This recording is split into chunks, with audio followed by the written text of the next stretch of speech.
everybody, Carolina Millan here with another episode of our Beyond the Hustle podcast and video as well. You're probably watching or listening to this. And I'm here with a special guest, Mr. Roberto Blake. How are you doing, Roberto? I'm doing awesome, Carolina. How are you? I'm doing awesome too.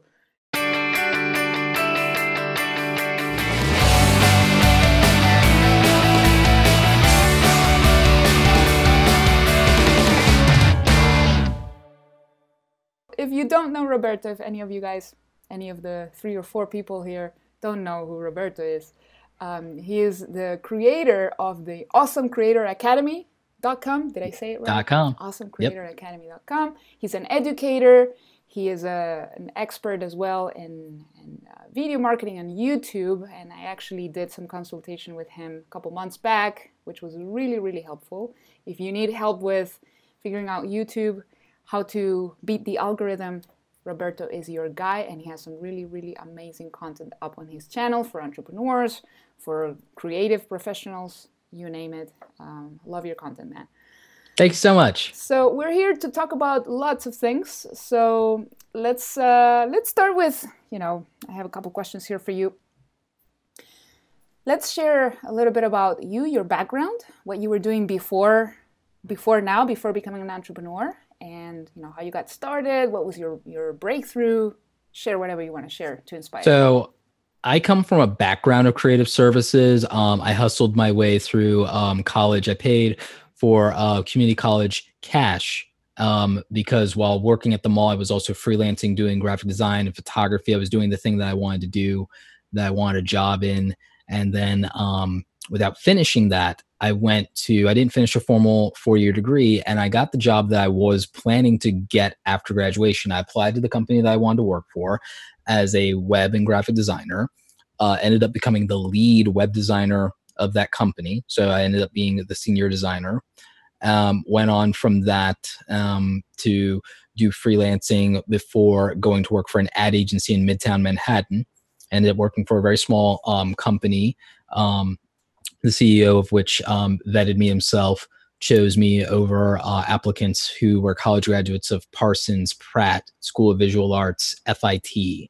People with that background, I was chosen over them without the degree because I had real world experience, a body of work, and because, frankly, I interviewed better, I presented better, I had the better communication skills. And I say that in all modesty just to point out to anybody out there who's listening or watching that's hustling is that don't believe the hype that if you're good enough, you're good enough. You don't need the paperwork. I didn't even apply for the job at the ad agency, Carolina. It was that they found my portfolio through Google searches and the SEO that I had done because I positioned myself. Social media wasn't even where it is right now for that.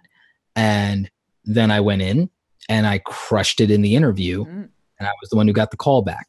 And I didn't even live in New York at the time. So I moved to New York, worked at this agency in Manhattan, was commuting from Brooklyn.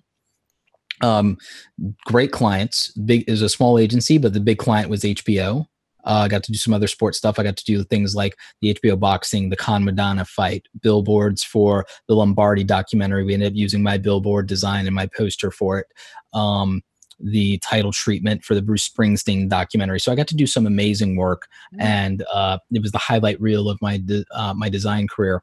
But what we learned is that I was a much better marketer and a much better pitch person and presenter in the boardroom, even than I was as a designer. This would be a precursor to later my public speaking career, but we found out that, wow, he's really good at getting inside the client's head and pitching and really bringing like great stuff out in the meeting and winning over the client's confidence. And so I became part of the pitch team, and it turned out that, again, really good at it. And I actually really enjoyed it. I enjoyed like figuring out what it was that people were trying to do and then having a conversation about how we could best do that, and, listening to their ideas and then building on top of that, extrapolating what they really need. So the problem was that I didn't love the circumstances of the job. I loved the work. I loved the clients. I didn't love the circumstances of the job.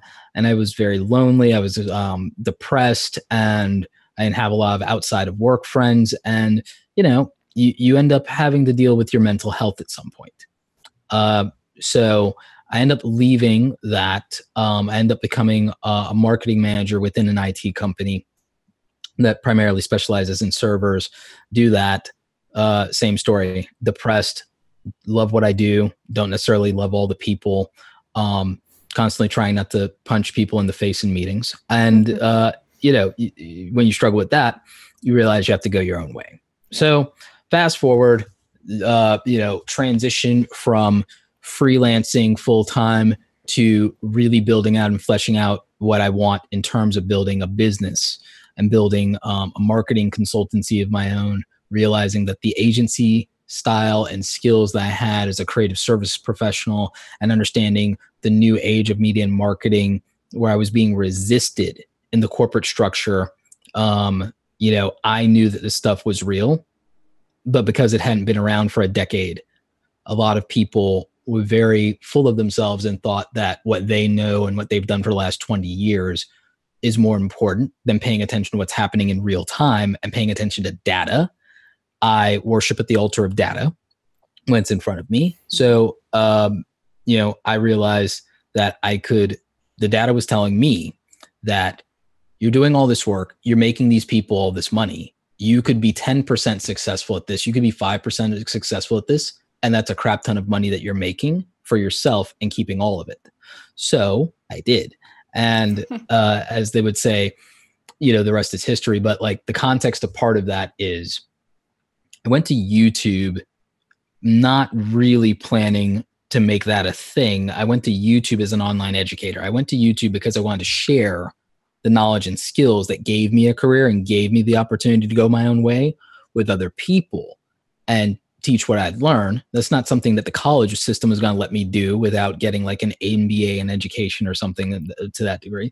So I felt like the traditional model never really served me. You have to understand, it's not that I'm against all of traditional education. I'm very much against the price point attached to a degree right now. I'm not against people going to college.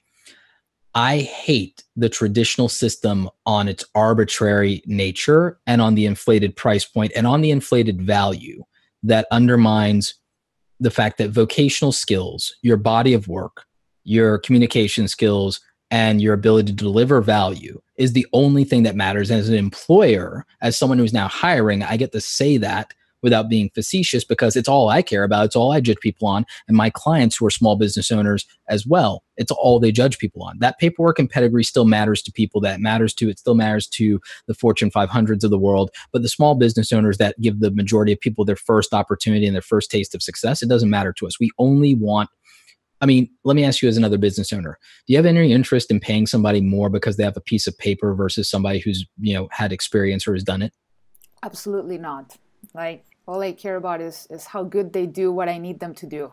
That's it. Like, I don't care how they learned it, where they learned it, as long as it, does the job and hopefully does it better than I expected. That's it.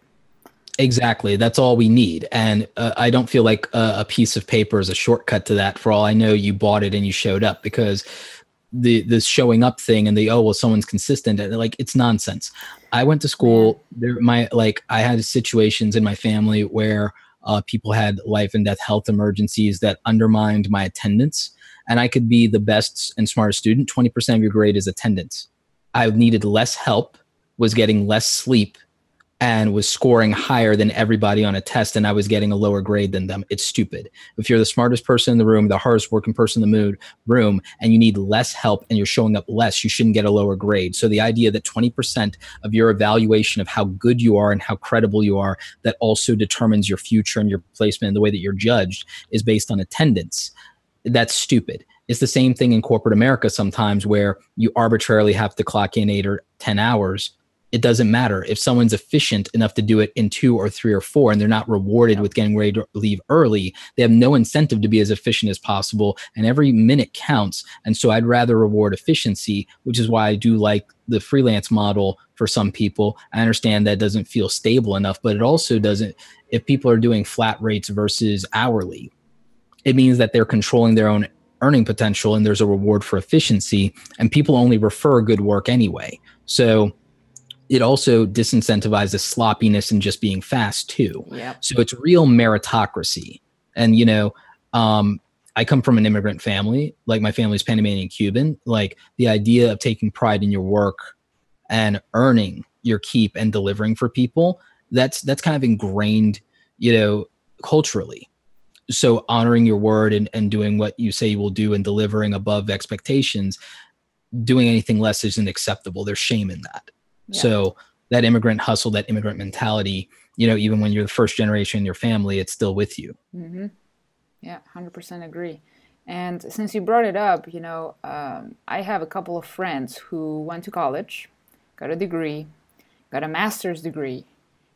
One of my friends got 2 master's degrees. Still wasn't enough for her to go and teach at a university. So now she's in the UK doing a PhD, because that's what's required by universities here, at least. I don't know in the US or anywhere else, but here in Chile, you want to teach. Yeah, you want to teach at a, you know, prestigious university, you got to have a PhD. So it's like, what? And then what happens? And the beauty of it. What happens is then, you know, they spend their entire career studying, so they never get to practice that much, and then they go straight to teaching, and this happens in like several. And they've never actually been a hands-on, like get their hands dirty practitioner the entire time. And then we wonder as employers why all these people with degrees can't serve us the way we need to, because they've been learning theoretical stuff from someone who never made a living and never made a dime doing the thing that they're teaching. What I teach is what got me, you know, the things that I had to do for a living to earn my paycheck to survive. So I'm teaching it from the real world perspective. And now I'm teaching it from the perspective of an employer that has to deliver as well. And when I teach people about, well, this is what you really need to do, get hired. And then when some academics criticize me on it, I'm like, I'm hiring though, and I'm making money doing this. How are you going to contradict me or criticize me? Well, this isn't the thing, or this isn't the standard. It's like, according to who? I'm living it. Right. This is like, you know, do you want me to call my other 5 friends in the business? Do you want me to call the other 5 agency guys? Like, do you want me to call these last 20 clients and like have them tell you what the standard is? Because we'll tell you. And that's like, and again, I have friends in the education system. They suffer through this too. They as teachers are restricted to, and as professors restricted to towing a line that I think that the thing that I'm most proud of is like a lot of people, you know, and they throw around the word YouTuber. The thing that I consider myself as an educator, YouTube is a platform where I came because I feel that it was the best platform for what I was doing.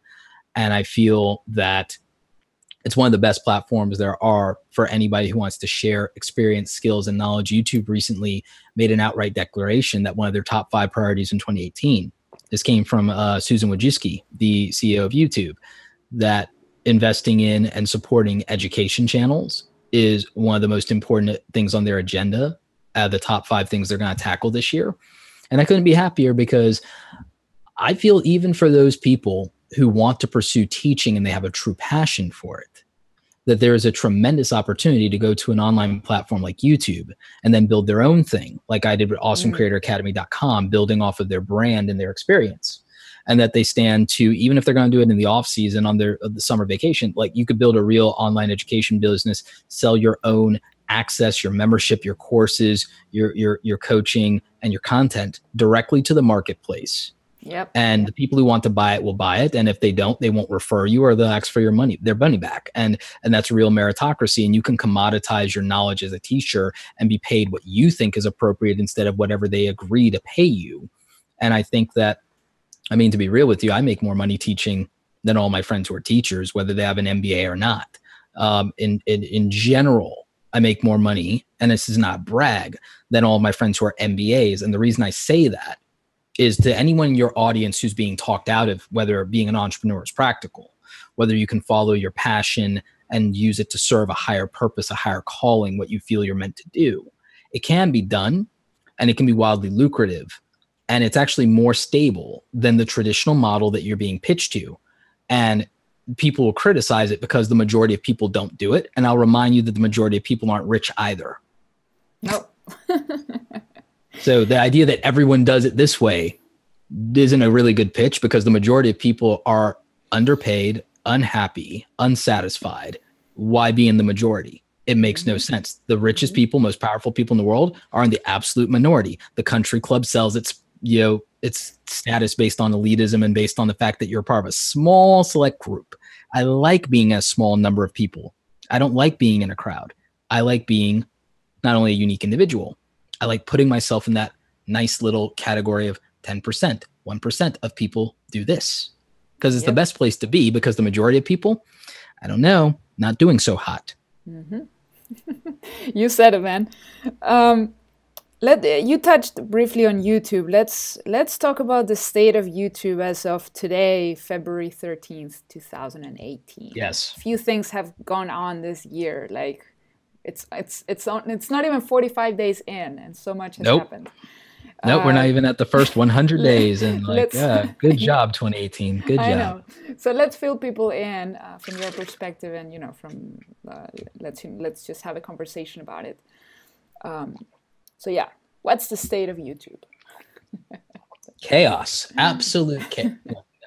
All joking aside, it's never been a better time to be a YouTube creator, despite all the hype and despite all the negativity and rhetoric. YouTube recently had to update the YouTube partner program policy. For those who are not familiar, the YouTube partner program is how YouTubers get to monetize with YouTube AdSense revenue that comes in from advertisers who use Google AdWords, and that runs ads before and after and banner ads on people's YouTube content. And this is how the majority of YouTubers make at least some of their money. Many YouTubers make all of their money this way, which is a mistake. Yep. And recently they updated the policy to qualify. Before, the only qualification to be part of the YouTube Partner Program was to make a YouTube account and to make a Google AdSense account to be paid. And that's all you had to do. There was no vetting. There was no test. There was no approval. You're just in.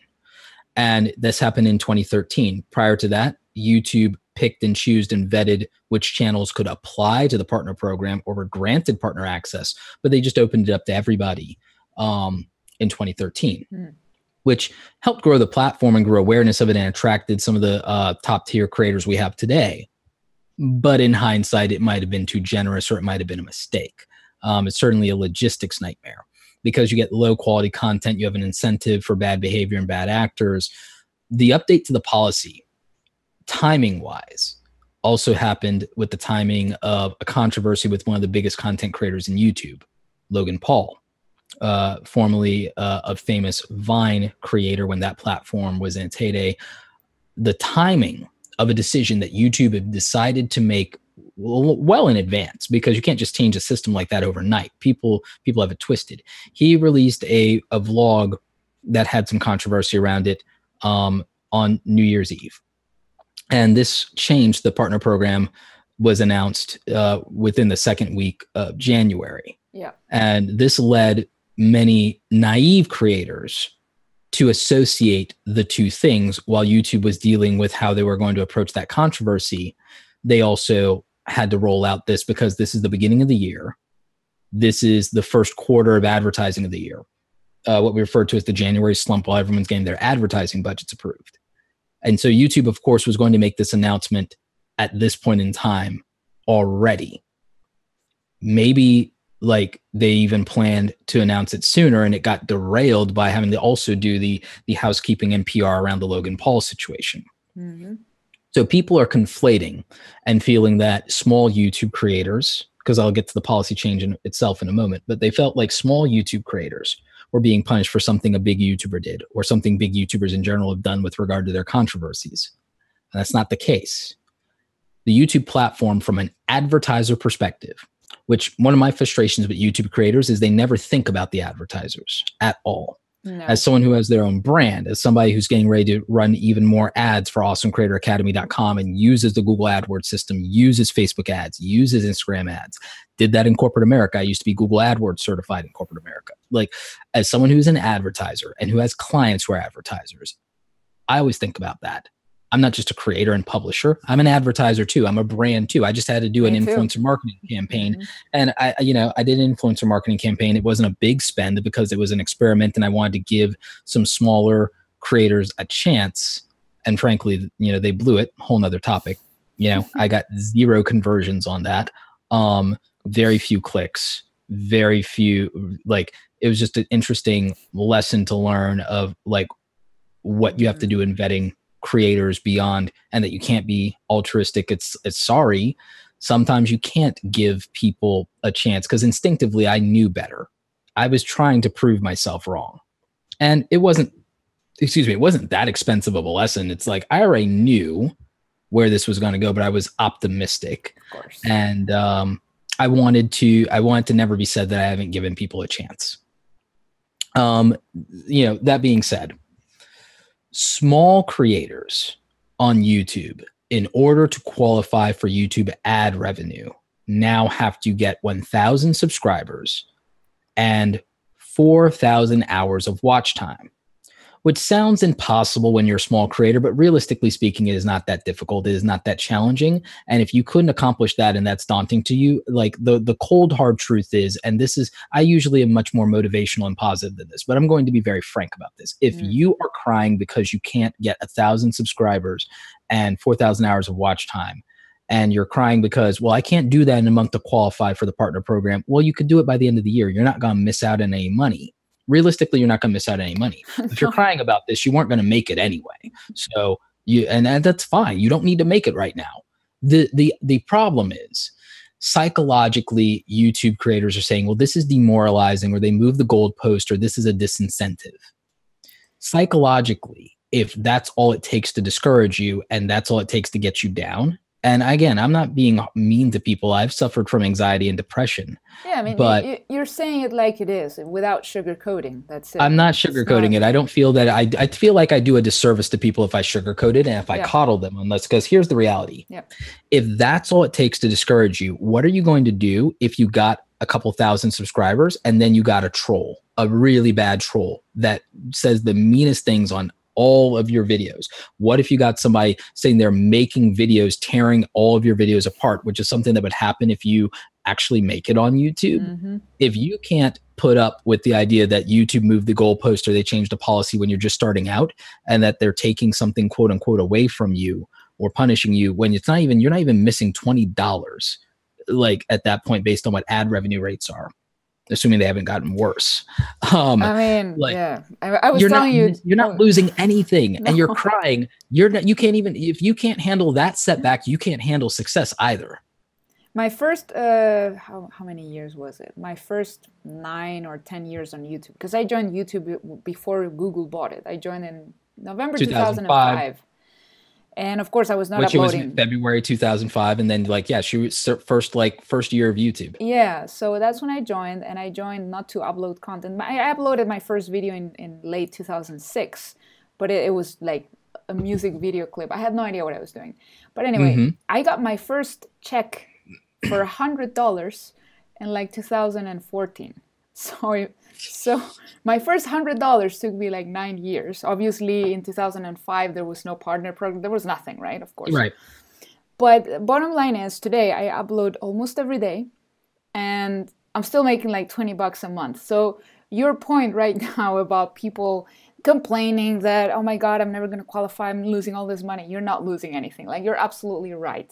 I have like a little over 500,000 views, and I made less than $200 worth of ads. That's the reality. Like, you could get, I know people that they've gotten 100 on average. They get like 100,000 views, 120,000 views a month on their entire channel, and they make like $150, and that's it. And that's it. And like, so now granted, even with doing 500,000 views a month, I do wildly better than that. Like, it's not really a secret, but my circumstances are very specific on why I get a certain ad revenue. It's not normalized, and you can disclose this. It's not, there's so much legalese in the YouTube system that people think they can't disclose their ad revenue itself. They can't disclose specific data that's in the ad revenue panel is the issue. But like, I do like $3-4 grand a month on ads on like 500,000 to 600,000 views.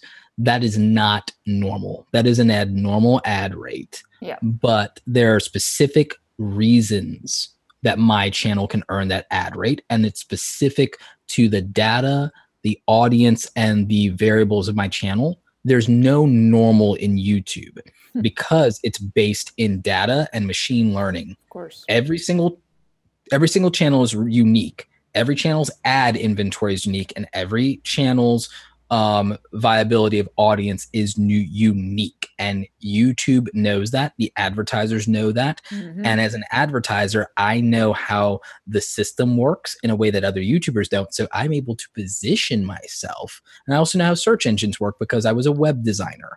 So there are advantages that I have that are unique to me that give me opportunities in the platform that other people, unless they're learning from me or reverse engineering, or unless they're a student or get consulting from me, there's things that I know and that I understand how to do that they don't. And even if they did, it may not apply to their situation because it may not fit their unique skills, interest, or the type of audience that they have or want to reach versus the type of audience I have and want to reach.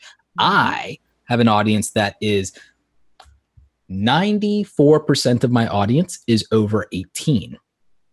The majority population on YouTube, 14 to 24-year-olds. Smallest portion of my audience, 70% of my audience, 24 to 44. The difference, there's 20, and then it's older after that. Yeah. I have the old millennials, the older millennials, the Gen Xers, and I have the few boomers that are on YouTube.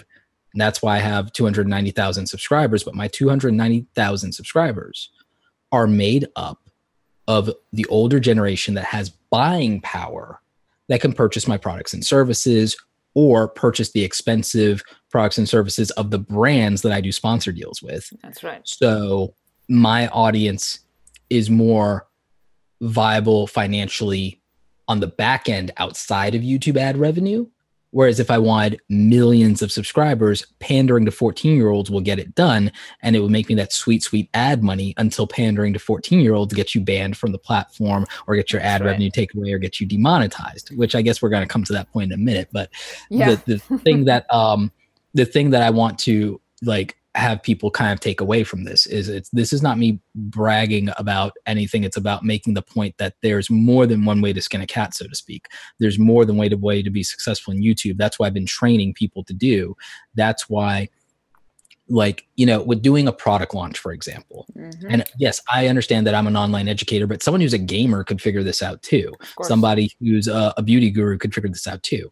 So yeah, making $3 or $4 grand on YouTube AdSense sounds great until you in a single month, until you realize that with a single product launch with a $50 price point attached to it, that I made 10 grand in 60 days with a $50 product launch without promoting it very heavily or without buying ads for it. That's right. Which is not usually done. Even in the info product world that we live in, when you have a low price point product like that and you do it Black Friday and you're competing with Thanksgiving and Christmas, no one makes 10 grand on a $50 digital product during the holidays that has nothing to do with the holidays. Yeah.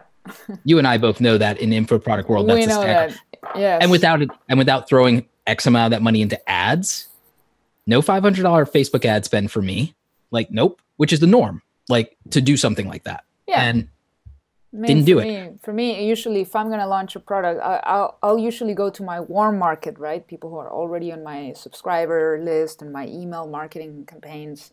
And then I would go after the cold traffic, right? The paid ads, the Facebook ads. Yep. But I know exactly what you're talking about. And this is why I use YouTube to build that audience. I couldn't care less about the $100 that I made 2 years ago. And I'm probably going to make another $100 this year. It's thank you. Sure, but the real value is behind adding that value to that audience, building that trust, building those relationships, and then you monetize it on your own, and that way you don't depend on YouTube, and YouTube is not your job, which is what happens to a lot of people. For me, it's a marketing platform. It's the way I get to communicate with my audience. It's a way to relate to people. It's a way to teach and learn. YouTube does so much for me, and it built my credibility for my consultancy. That's why to do one-on-one coaching consulting, that and I've had people tell me it's still underpriced, but you already know my rates, 90-minute call, $597, and people pay it, Yeah. And so I think I it's mean, very reasonable. I mean, I think it's good. yeah, I'm being told, I feel it's reasonable. I'm being told it's still underpriced, like, because like there are people, my contemporaries, a lot of them charge more.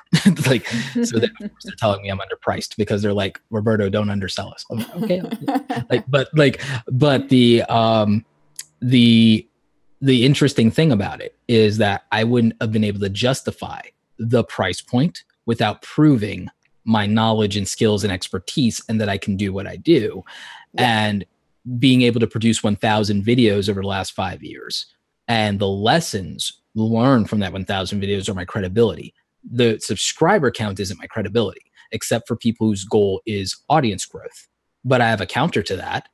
I'm YouTube certified in audience growth, and I'm YouTube certified in content strategy, in which I got a nearly perfect score. I only missed one question. How does one get certified like that? What do you have to do? I'm coming to that. I have one more certification. I have a YouTube certification in content ownership, which means understanding the logistics of copyright and asset management. So, which is an important one, and that's more on the agency and corporate side, but it's important. Mm-hmm. But as for how someone gets YouTube certified, they have to apply and be accepted to take the exam. And then you have to pass the exam with, I believe, an 85%, which is not easy. I scored like 90s on the first two exams, and on the content ownership one, that was more challenging. I passed it, but I didn't get a 90 something. But I think you have to get 80 or 85 to pass. It's a very grueling exam. I think there are like 70 questions. Oh, wow. It's intense. You have to have intimate knowledge of the platform, and it's something that you can only pass if you are a YouTuber who's been doing this for a while and also understands the platform, because just making YouTube videos isn't enough to understand the platform. There are plenty of people who use YouTube, but there are 15 million active uploaders to YouTube. But consider the fact that out of 15 million active uploaders, about 80,000 people are at my level, silver play button. About 80,000 people out of 15 million have a silver play button, 100,000 or more subscribers. I'm on the upper echelon of that in the top 25,000 channels because I have 290,000 subscribers. Mm-hmm. People like my friend Sarah Dici, she has like 310,000 subscribers right now. Gary V, 3 years ago, Gary Vaynerchuk, serial entrepreneur, he had 30,000 subscribers like 3 years ago. 3 years ago, like I had a hope of catching Gary Vaynerchuk like 3 or 4 years ago. And like almost 2 years ago, he was at pretty much exactly the same subscriber count than I am right now. And in that time, he skyrocketed. Skyrocketed to 1 million. The difference between this, well, there's myriad differences between me and Gary V, but the difference between someone that's Gary V versus someone like myself or Sarah Dici is that me and Sarah Dici are solo creators in the sense that we produce and edit for the most part, except for occasional outsourcing. We still do most of our content ourselves 100%. Gary has a team of 20 people around him. He has Team Gary's now 20 people that are only dedicated to Gary's personal brand. That's not counting the 600 employees at VaynerMedia, but he has 20 people just for his personal brand and marketing and his content production machine. And then we're doing content at a level that is quality-wise from production editing comparable to that, with a lower level of frequency because we don't want to die. We like having a life. Yeah, that too. The thing is, we do that with less resources, and granted, the difference is we don't have to run a multi-million dollar, not yet billions, multi-million dollar agency. We don't have to run 100 million a year agency. That's right. At the same time.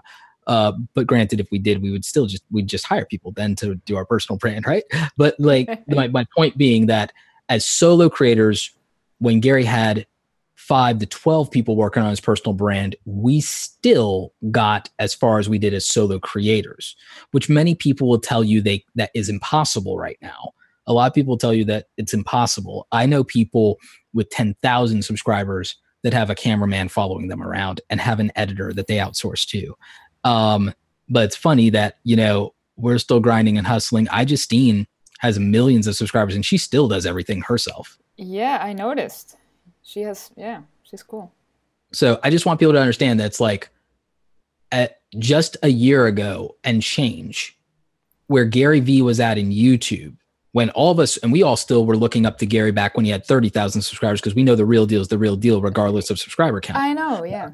But understand that, like, me and a lot of my friends in this space, people like Sarah, people like Andrew Edwards, like we got to the same kind of level that Gary Vee was, like in his, like, he's still in his prime, but still in like in that prime level. And we got to it in a much smaller period of time because Gary's been on the platform from the very beginning. Like, and we got there without a team and without people filming and editing for us. So it's still possible for you if you want to use YouTube and you want to grow on your own. I mean, I told you the same thing. Like, it's still possible for a solo creator or a small team to make it in the platform. You don't have to always do what the big people are doing. And sometimes doing what the big people are doing is a mistake. Mm-hmm. So with that in mind, what would you recommend to somebody who is brand new, just created a YouTube account, and they want to generate content and build a following? What would be the first steps? The first step is don't be Logan Paul. Don't do content for views and Like, no, but real talk, don't be Logan Paul. Or Jake Paul.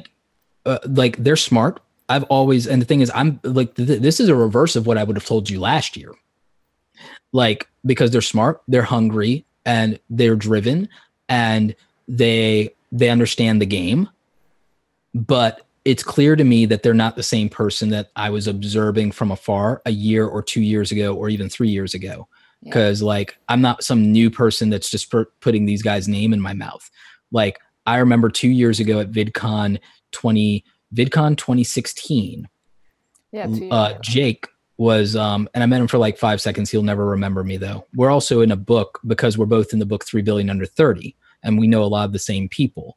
But the thing is, I met him at VidCon 2016 because at the time I was doing a consult with Disney that was unrelated, but Maker and Disney were premiering Bizarre Bark, the Disney show he was on, that he got fired from because of his antics in his personal brand. And the which I didn't entirely, I agreed with, but I didn't, in his defense. But the thing is, the person I saw on that stage is a completely different person than who I see portrayed lately on his own channel and in the media.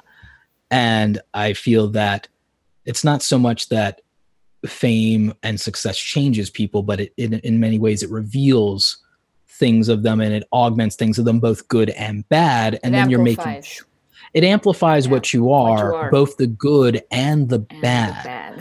But proportionately, you can make choices about that. In his defense, and in defense of many young successful people, I don't know that with that level of success and attention and a lack of accountability from the people around me, I don't know that I would be any better off. I'd probably be worse. Because I'm not possessed of a large amount of patience with people sometimes. I don't know that I would have had, especially in my 20s, the temperament. So I'm 5 years from now, I'm curious as to who they evolve to be when they get a little bit older, and if they have the right people around them at that point in their life, after a lot of these things die down, after they're less relevant and less of a commodity, then their perspective, they might mellow out and change. Philip DeFranco in his young 20s was very different from the person that we've come to know and love today. That's right. And he owns that. And so it's not so much that I'm giving them a pass, it's that I'm being fair, because even in the op-ed that I wrote on Medium about Logan's situation when he got into his controversy, for those who don't know, he put out a vlog. Logan put out a vlog. He's different. He's not his brother Jake, and I'll finish the Jake story in a minute. But Logan put out a vlog on New Year's Eve that the thumbnail featured a suicide victim from the suicide forest under near Mount Fuji in Japan during his trip to Japan. And throughout his trip to Japan, he was very disrespectful to the Japanese people, very representative of us as Americans. As Americans, like, we already get a bad rap worldwide. We don't really deserve it. But when people go out and they represent us very poorly, when they show the worst of what American can be, it reflects on all of us. And he also, for those of us in the YouTube community, it's even worse because he was a poor representative of the platform. he was a poor ambassador for what a YouTuber is, and he continues to be a poor ambassador for what a YouTuber is. I agree. The liability is a liability to the entire platform, which is why YouTube decided to deal very harshly with him lately. So there was backlash outside of his community from this. This video that showed a dead body, showed a suicide victim in a very undignified manner. Jokes were made. It was very disrespectful. It was in poor taste, but it was also shocking because Logan has a young audience. He has 14-year-olds that were exposed to seeing a suicide victim. Parents were outraged, like people outside of his community. And then you had a lot of children cyberbullying anyone who said anything bad about Logan, and practically like defending him, even when in his own apology, he said it's indefensible. And then he does what seems like what initially seemed like a sincere apology and an apology tour and going on Good Morning America and things of that nature.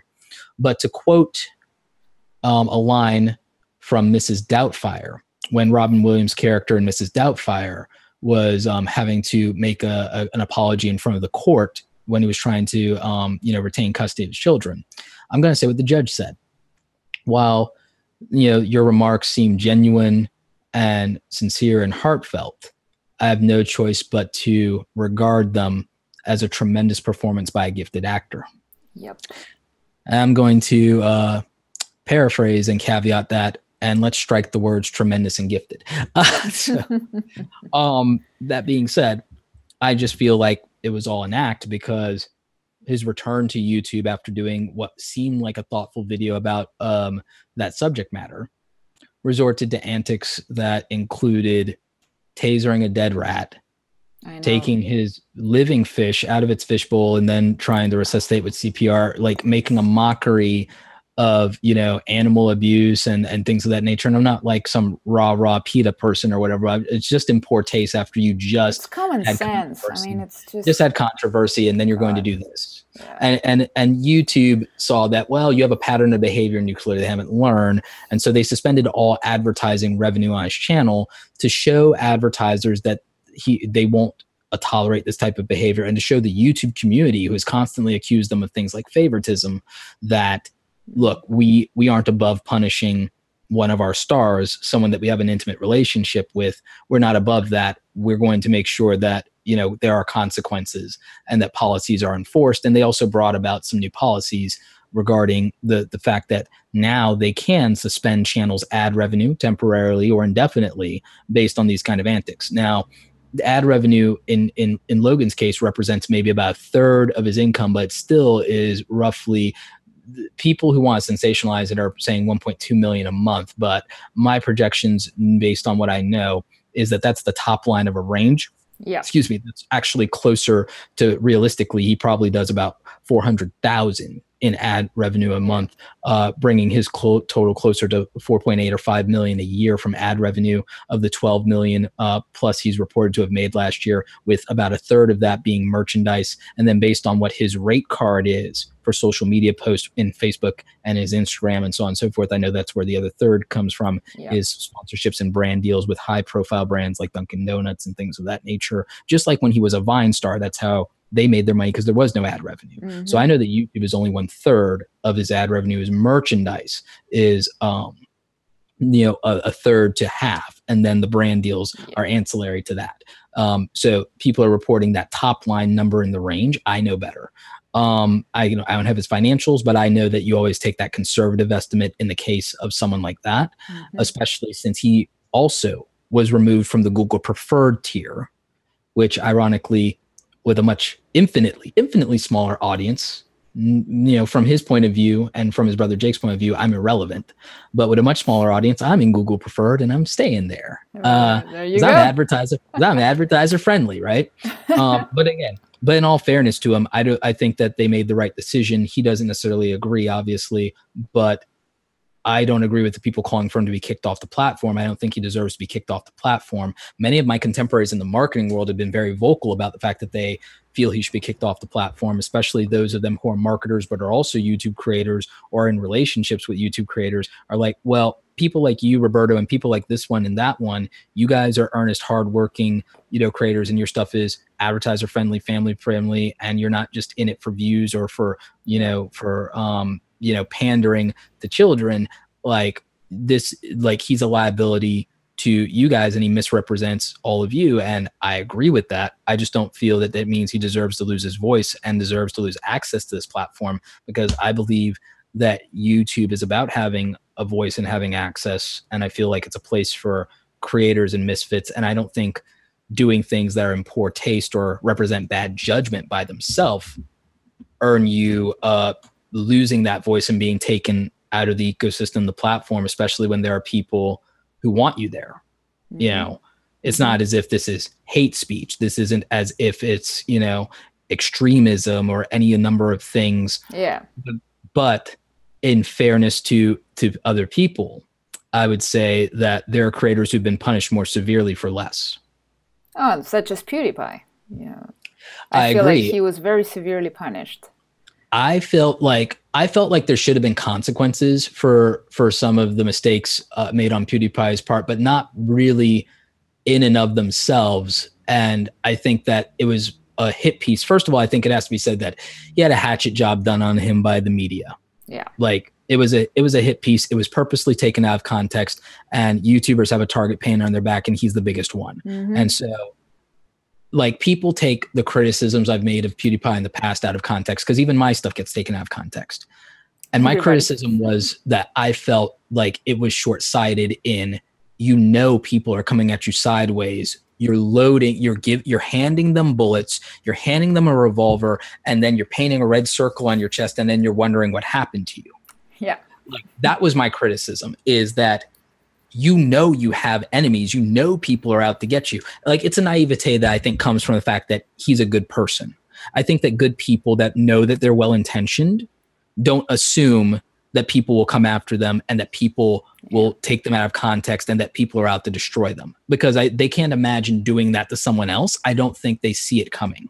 And so I think that that's what PewDiePie, aka Felix Kalberg, like, I think that his mistakes come from this well-intentioned place of, he would never do that to someone, so he can't anticipate that it will be done to him, but he's learned now that it will be done. And so he's obviously much less naive, but it was a painful lesson. And the thing is, as a business person, you know that we live in that world of paranoia and boogeymen and things of that nature. So my criticism was of someone who's been in the game long enough and played for high enough stakes that he should have known that everyone's going to, in the media, forget and not bring up all the millions of dollars he raised for charity. They're going to come after him by taking anything he does out of context. Why give them the ammunition? For a couple of jokes, for some views, or to amuse yourself with your dark humor? Like, I get it. And I'm not always a fan of his content. I am a fan of him as a person. And the hustle, the things that he's done, how much he's advocated for the community. Like, oh yeah, the charity he's done. Like, he's done a lot of remarkable things. I'm not a PewDiePie fanboy, but I am a big fan of Felix Kalberg. Yeah. So, like, you know, Shelberg, I think I'm pronouncing that right. I'm very Shelberg. So like, I feel like it was disproportionate. And I said this in my article, and I said this in many, you know, things I've done since, that I feel that the consequences were swift and harsh for PewDiePie, and that they were slow in coming for Logan Paul, and haven't come at all for any of the myriad things Jake has done. So I'm like, come on, YouTube. Like, you know, at this point, I've actually even said publicly that I feel like Scare PewDiePie season 1 and 2 should be reinstated. I'm with you. So I feel like that would be the right thing. I think, like, enough time has passed. I think there are no consequences to YouTube. I think there's only upside. At the time, I understood why YouTube did it and the pressure applied to them from the mainstream media and from advertisers. But we saw that the media leveraged the PewDiePie situation to initiate what YouTubers refer to as the adpocalypse, the advertiser boycott that happened in 2017, in spring of 2017, that hurt YouTube ad revenue across the board for the majority of creators. And then after that, there was the introduction of an artificial intelligence, an AI bot that was doing very poorly at flagging and vetting content and then was demonetizing content unfairly, which we refer to as Adpocalypse 2.0. And then 3.0 was the fact that advertisers were boycotting in moral outrage because there was inappropriate, predatory toward children's content on YouTube and on the YouTube Kids mobile app. And there was outrage from the community because those creators weren't demonetized, those videos and channels weren't deleted, and yet innocent creators were getting flagged on content, or somewhat controversial creators were being flagged on content. Liberals and conservatives that do news and politics were flagged on content. Obviously, a lot of conservatives think that they were hit harder, but I would also say that since they don't talk to people in the middle or on the left, they didn't realize that all political channels, including moderates, libertarians, moderate progressives, and so on, and then leftists, like they were hit too. But if you're not talking to those people about your common problems and your common enemy because you're only on your own team, you don't know then, you think it's only you. Yeah. They weren't talking to the comedians that were getting demonetized. They weren't talking LGBT community as well. They weren't talking to the LGBT community that was being demonetized. They weren't talking to the tech reviewers who were being demonetized for no reason, or the science channels that were covering things dealing with nuclear energy and power that then were getting related to nukes and Korea and terrorism and so on and so forth that were getting, like, there's like the mental health channels that were getting flagged because they're talking about suicide prevention or drug recovery were getting demonetized, which is content that, you know, should be on the platform and should be, you know, fair game, if, like in terms of getting revenue, if there are brands that are paying for PSAs, for example. Not every brand wants to be associated with that, even though if it's a positive cause, but there are brands that are fine for that. And so therein lies the problem of like YouTube then hitting all of these people and then not hitting stuff that really need to be taken down. So that was an issue. But when you have someone with the reach and the audience and the views as Logan Paul, as well as the mainstream media attention, and has the youth and the look that the media loves to do a headline on. And he knows this and exploits the controversy because that helps him in the algorithm too, and helps him with more mainstream awareness. He hadn't been on Good Morning America until this controversy, right? When you have a situation like that, it creates liability for YouTube as a company who works directly with him on YouTube originals, YouTube Red content. By association, their brand is tarnished. And then the YouTube platform, by association, has liability. And then other YouTube creators have liability because if advertisers and people see what he does, they might boycott again. Or they might feel that YouTube as a company isn't protecting their interest if this is the kind of content that they're promoting in their algorithm, that they're promoting on their trending page, that they're allowing. They can't feel safe about advertising on any content. And this is someone that was in their preferred network. You're saying these are the best of the best creators for brands to be able to reach an audience. And this is what we get. Yep. Like, advertisers are business people like you and I. We buy ads. Yep. We're advertisers. Yes. As an advertiser, if I have to think about it, I have to then, like, even with us, we know how to use AdWords and we're savvy, and we still can't control where our ads show up past a certain point. That's terrifying if you have higher stakes, a bigger, more sensitive brand, and you've got really deep pockets.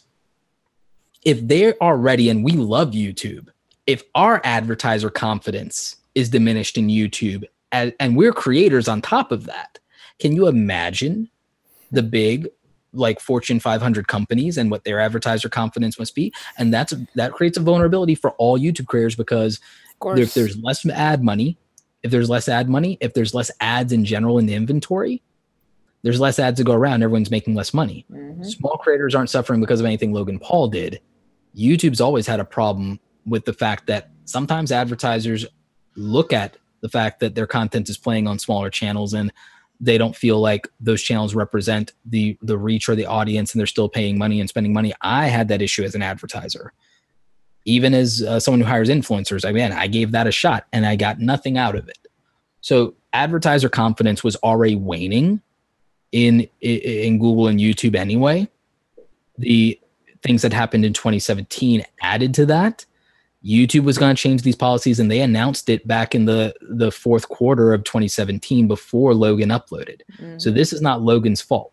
But everything else that could happen in the future could be, and could have been a gateway to that, with regard to diminished advertiser confidence. And that was the concern and fear that YouTube had.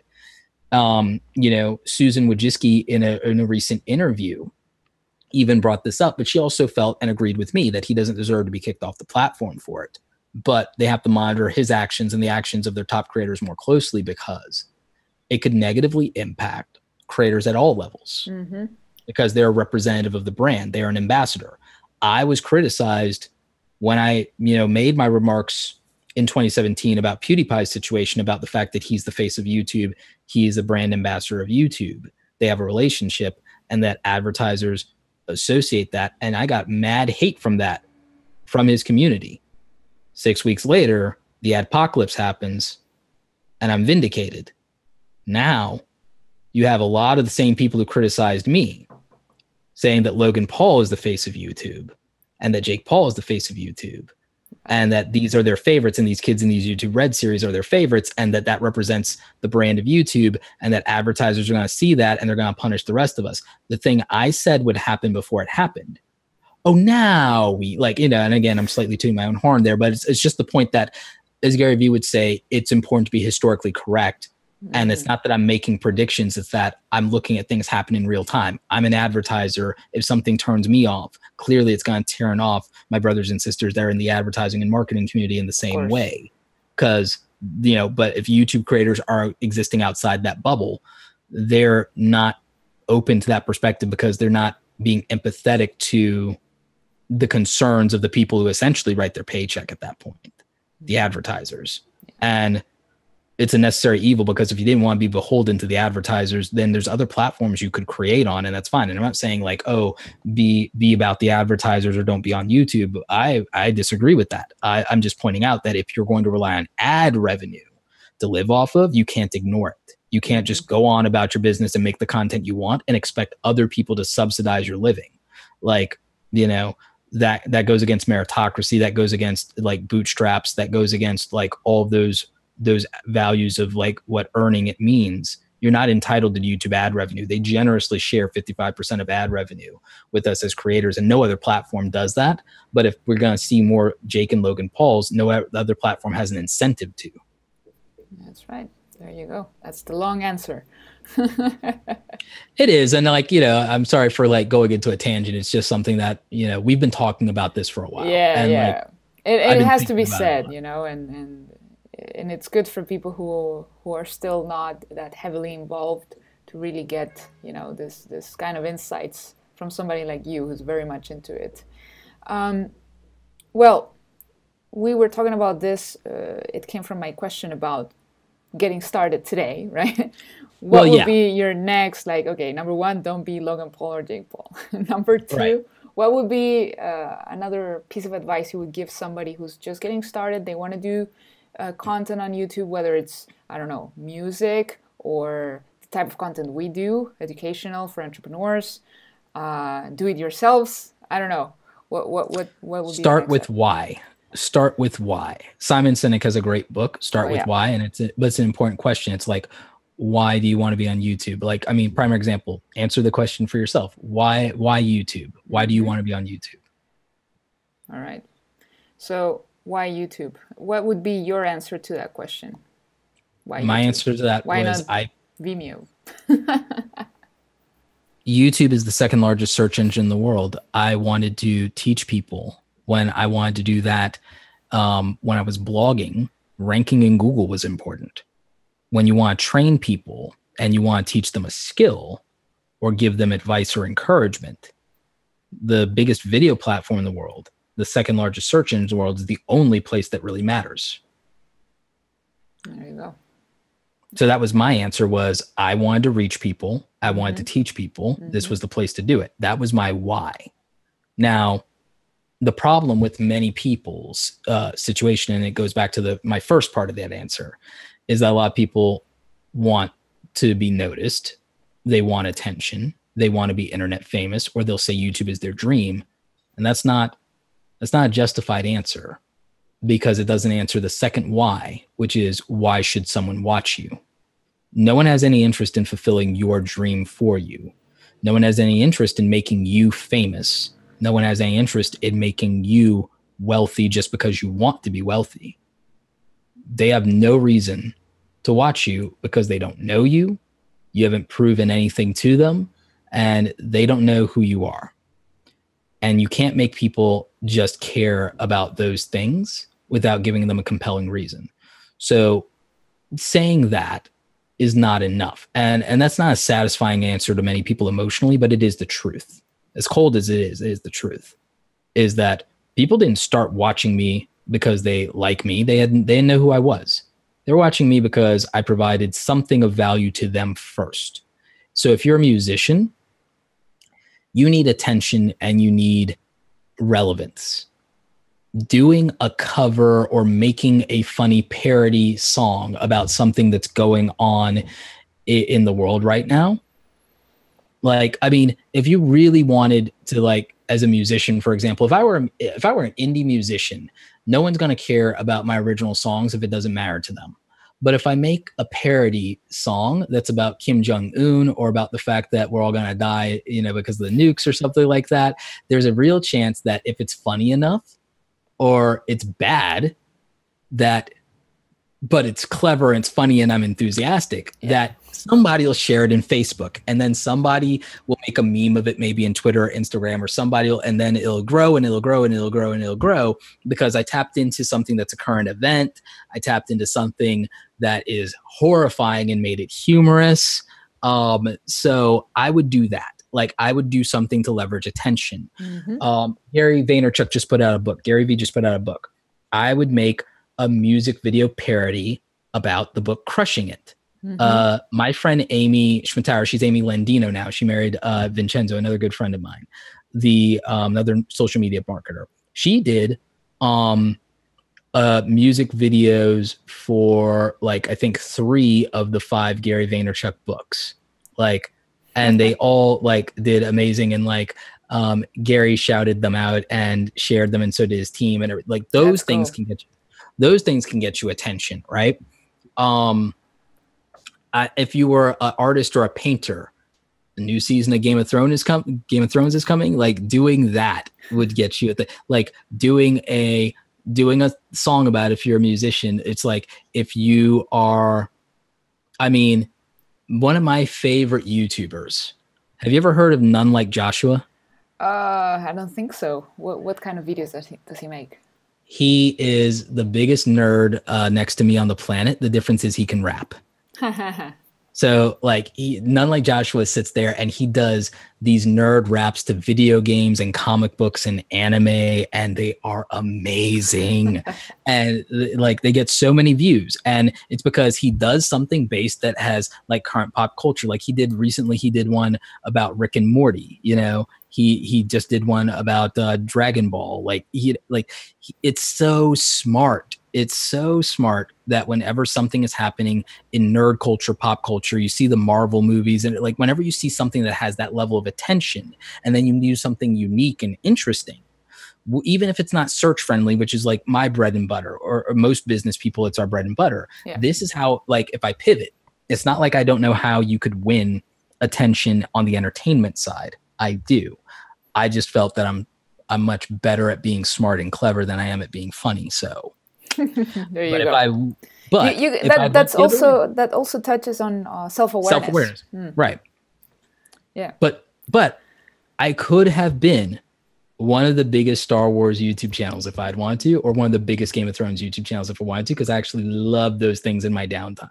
But self-awareness, what do you want to be known for? Did I want my legacy to be trying to fight the uphill battle of proving how smart I am to brands and to business people while showing them, like, all of this stuff? Or did I want to go the other way and be very smart and clever, but then show how nerdy and dorky I am, and that I dig these things in pop culture and make little jokes whenever I talk on stage, and then resonate with the audience on a human level? Yeah. And have to be stuffy. So I went the other way. I'm a smart, savvy, like, educational person. But instead of being stuffy and professional and unrelatable and talking above people's heads, I'm going to let them know that I'm a human being. There you go. Awesome. So I would tell people to do that. I would tell people, figure out what you love, be self-aware, know your niche, and know what other people want. Give them what they want while satisfying what you like, and make the two things work. And in terms of uploading tips, for example, video length, frequency of uploading. There's no magic video length. Yeah. There's data. Matt Gillen is a genius. There's data that indicates that there is a sweet spot. I'm not even, if you want to look it up, go to tubefilter.com and look up reverse engineering the YouTube algorithm. I'm not going to go with any of those hard numbers. And I have those numbers, and I've talked about them in other videos on my channel. Here's what I'm going to tell you is the reality. There is an audience for every attention span. And then weirdly, whatever you think the normal is, if you do the opposite of the normal thing, you now have unique intrinsic value. And now you're the standout because you're not playing the game by other people's rules. And that's going to suck for the first year or two until you win, because you did it differently, and because that's relevant now, because it's like, and because you're filling a need. If everyone in your niche is doing long content, and now if you don't care about ad revenue because, ad revenue sucks or whatever, do the same thing other people are doing and give it to people in 1 minute or 2 minutes, because now you're respecting their time. And now the variable is, so like if you wanted to interview the top people in the world, you could, if you literally went to YouTube and did video interview podcasts that are only 2 minutes long, but you're getting the best 2 minutes out of Gary Vaynerchuk, you're getting the best 2 minutes out of Mark Cuban, you can get to the top people in the world because you're only asking for 2 minutes. All of a sudden, with you having 2 minute episodes of the most brilliant minds in the world, you have a unique commodity that you could package, right? So like if you want to worry about time, or here's another thing, if everybody's doing short content in your niche because 5 minutes seems to be a sweet spot and no one has an attention span, and all of a sudden you go deep and you're the person who goes into it for an hour, for the people who are starving for depth and love this thing and are the most passionate people in the world, you're the only answer for them. And all those 5 minute people by comparison are shallow. So you can win there. So there's always an answer. It's just based on what are your skills. Are you someone who can't be on camera for a long time, or do you have prolific stamina and you can maintain the energy? What are you doing? Like there are people who like doing 5, 10, 15-minute interviews and podcasts, but then there are people who do 2 and 3 hour long ones. There's an audience for everything. Yeah. And there's hacks and there's things like replay value, but also YouTube favors watch time in the algorithm. So longer content, if you're good at it and you can maintain the audience's attention, will win. That's why tutorials work for me and gave me a bump, and they still do. That's why interviews work. So it matters. School of Greatness, Lewis Howes, everyone's talking about and Gary V, Daily V, and Ask Gary V. Everyone whines about 2 minute, 3 minute content is the key. That's the game and everything like that. And then these guys won on doing hour-long content, 20-minute content, whatever. So there's an answer for everything. Frequency of uploads. Yeah, some people upload once a week. Some people upload every day. The results may vary. The answer is what best serves the content you're trying to do, what fits with your life without letting YouTube take over your life. What can you afford to do? I tell people that, to be honest, here's a hack for you, especially if you're just getting started. If you're just getting started, film a bunch of stuff in advance, but film it all around roughly the same thing in a 5-part series, and release a 5-part series as the first 5 videos that you upload them every day or every other day, promote them.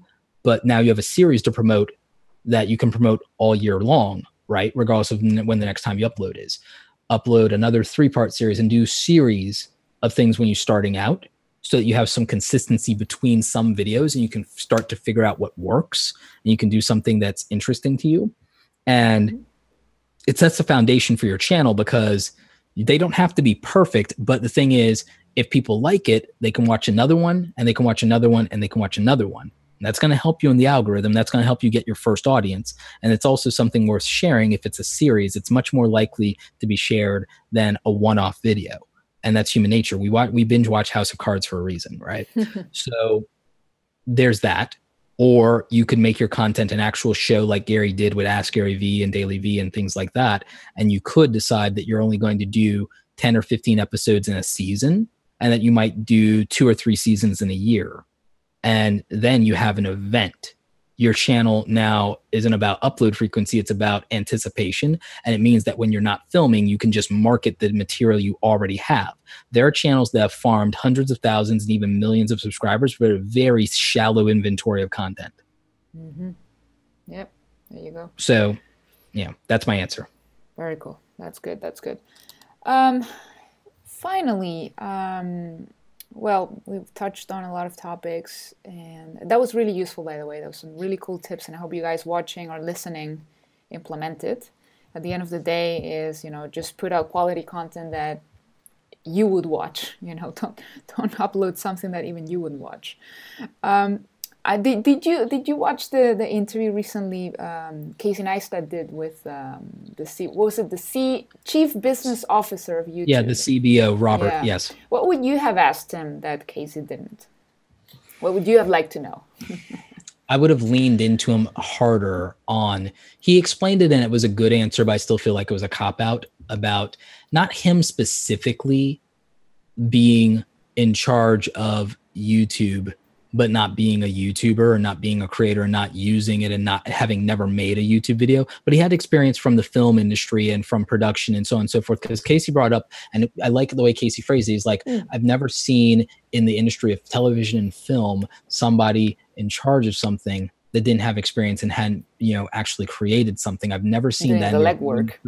And there's no industry where you do that, except like we see that with YouTube, that the leadership in YouTube have never created YouTube videos. They've never been content creators. They've never made a living as content creators.